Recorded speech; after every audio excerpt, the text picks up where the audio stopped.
नमस्कार. श्री स्वामी समर्थ. उत्कर्ष ज्योतिष चॅनलमध्ये आपल्या सगळ्यांचे स्वागत आहे. आपले कुलदैवत अर्थातच खंडोबा, या खंडोबाचा मानसन्मान कसा करावा, खंडोबाची सेवा उपासना कशी करावी, मानसन्मानाला जाताना कुठल्या वस्तू सोबत घेऊन जाव्यात, त्याचबरोबर देवाची तळी भरावी तर ती कशी भरावी, तळी भरण्याची योग्य पद्धत कशी, किंवा मग तळी भरताना काय म्हणावे, इत्यादी संपूर्ण गोष्टींची माहिती आजच्या या व्हिडिओमधून आपण जाणून घेऊया. मात्र त्याआधी अजूनही आपण जर उत्कर्ष ज्योतिष चॅनलला सबस्क्राईब केलं नसेल तर त्याच अवश्य करा. आणि हो, व्हिडिओ आवडला तर व्हिडिओला लाईक आणि शेअर करायला सुद्धा विसरू नका.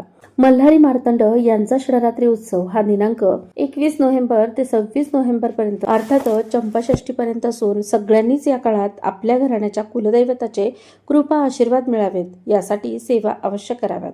मग ती सेवा कुठली करावी तर त्यात प्रामुख्याने मल्हारी सप्तशती या ग्रंथाचे पाठ वाचन करावेत. कुटुंब प्रमुखांनी 5 दिवस उपवास करावा. ज्या घरात मुलांचे व त्याच्या वडिलांचे आपसात अजिबात पटत नसेल, कायम काही ना काही वाद होत असतील तर अशा घरातील कुटुंब प्रमुखाने मल्हारी सप्तशतीचा पाठ हा दर रविवारी आवर्जून करावा, ज्यामुळे वडील व मुलाचे संबंध सुधारतील. ज्या सेवेकऱ्यांच्या घरात दर रविवारी मल्हारी सप्तशती या ग्रंथाचे पारायण केले जाते अशा घरात इतर केल्या जाणाऱ्या सेवा देखील फलद्रूप होत असतात. मल्हारी मार्तंड हा अवतारच्या 69 प्रकारच्या दुष्ट, अघोरी व सर्व बाधाशक्तीचा नाश करणारा अवतार मानला जातो. तत्कालीन ऋषीमुनींनी केलेल्या यज्ञयागाचा विध्वंस करणाऱ्या राक्षसांचा संहार केला या मल्हारी मार्तंड रूपाने. आणि म्हणूनच जे कोणी सेवेकरी मल्हारी सप्तशती सारख्या ग्रंथाचे पारायण करतील त्यांच्या जीवनात अशा प्रकारच्या ज्या काही अघोरी तसेच दुष्ट शक्ती असतील तर त्यापासून किंवा मग कुठल्याही प्रकारच्या बाधेने जर पीडित असाल तर अशा वेळेस ही केलेली सेवा फलद्रूप होते आणि मनुष्याला संरक्षण प्राप्त होते. मल्हारी सप्तशती हा ग्रंथ ब्रह्मांड पुराणातील क्षेत्रखंडातून संशोधन करून परमपूज्य गुरुमाऊलीने प्रदान केलेला आहे. आणि म्हणूनच कुलदैवताचा कृपा आशीर्वाद प्राप्तीसाठी कुटुंब प्रमुखांनी नित्यसेवेत किमान 2 अध्याय तरी दररोज वाचन अवश्य करावं, अथवा दर रविवारी एक तरी पारायण करावे, ज्यामुळे तुमच्या कुळाचे संरक्षण तर होतेच होते, सोबतच कुटुंबातील किंवा तुमच्या कुळातील व्यक्तींचा उत्कर्ष आणि विकास देखील होतो. म्हणून वर्षभरात येणारे कुळधर्म आणि कुळाचार नेमून दिल्याप्रमाणे अवश्य करावे. मार्गशीर्ष शुद्ध प्रतिपदेपासून षष्टीपर्यंत षडरात्र हा उत्सव असतो. या काळात देवी नवरात्रासारखे घट बसवले जातात आणि देवाऱ्यातील टाकाला अभिषेक करून घटी बसवले जाते. कुटुंब प्रमुखाने 5 दिवस उपवास करावा आणि चंपाषष्ठीला नैवेद्य करून घट हलवून या षडरात्रीची सांगता करावी. या कुलदैवताचा मान सन्मान कसा करावा तर महाराष्ट्रात आणि महाराष्ट्राबाहेर असलेल्या 14 ठिकाणच्या खंडोबाचे पूजन आराधना या काळात केली जाते. त्यापैकी जेजुरी हे प्रधान दैवत मानतात. कुलदैवताच्या मूळ पीठावर मान सन्मान करावा असे सांगितले आहे. मान सन्मान जेजुरी गडावर जाऊन करावा.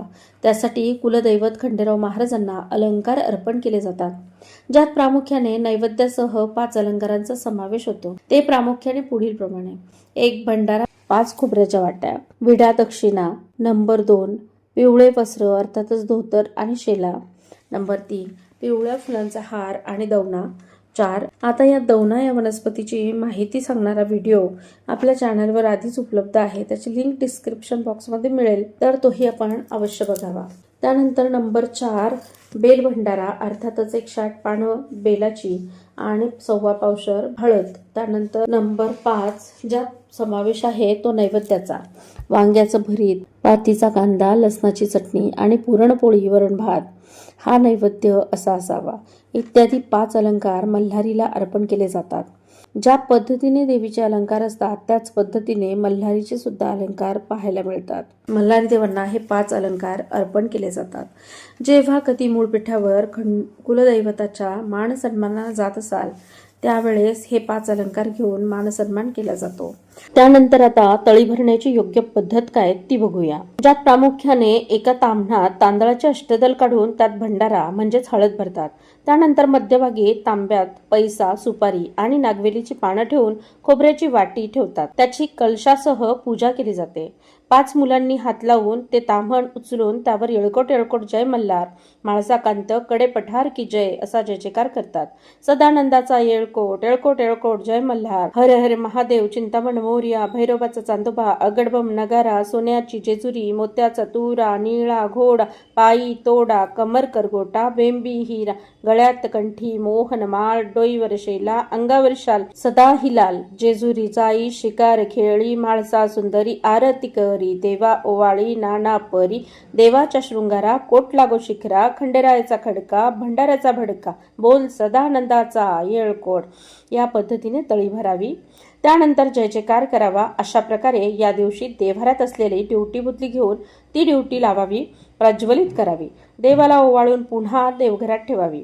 अशा प्रकारे आजच्या या व्हिडिओमधून आपण तळी भरण्याची योग्य पद्धत आणि मल्हारीच्या अलंकाराबद्दल संपूर्ण माहिती जाणून घेतली. अशाच नवनवीन वेगवेगळ्या छान आध्यात्मिक माहितीसाठी उत्कर्ष ज्योतिष चॅनलला अवश्य सबस्क्राईब करा. धन्यवाद. श्री स्वामी समर्थ.